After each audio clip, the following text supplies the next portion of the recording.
বিসমিল্লাহির রহমানির রহিম। হাজরানে মজলিস, ভাতিজা জানে না ওর আব্বার সাথে আমার কী সম্পর্ক। এটা আমি তো প্রধান নির্বাচন কমিশনার হলাম মাত্র তো 2.5 মাস 3 মাস আগে। ওনার সাথে আমার সম্পর্ক দীর্ঘদিনের। আমরা সেন্টার ফর জাকাত ম্যানেজমেন্টের উনি অ্যাডভাইজারি বোর্ডের সভাপতি, আমি ওটার এক্সিকিউটিভ কমিটির চেয়ারম্যান। এই চ্যারিটি অর্গানাইজেশনে আমরা কিন্তু বহু বছর ধরে একসাথে কাজ করছি। ওনার ধর্মের উপরে যে ইসলামের উপরে যে ওনার প্রগাঢ় জ্ঞান, এটা অতুলনীয়।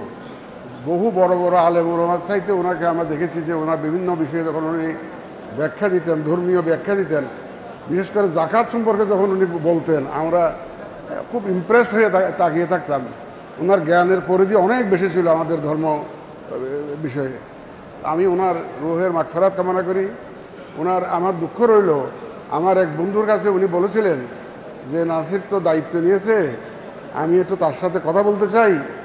তো দেখি 2-1 দিন পরে আমি গতকালকে মেসেজটা পেয়েছি। আমার বন্ধু আমাকে বলেছে যে আমার দুঃখ হচ্ছে, এখন আমি ওনাকে হাসরের ময়দানে কী জবাব দিব।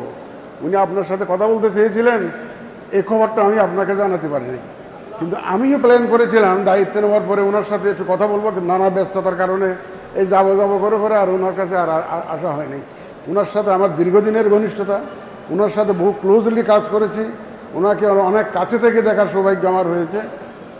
আমি ওনার পরিবারের যারা আছেন তাদের যাতে আল্লাহ তাআলা যাতে তাদেরকে ধৈর্য ধরার তৌফিক দেন, আমি সেই দোয়া করি। আর স্যারের নাজাত কামনা করছি। আপনাদের সবাইকে ধন্যবাদ।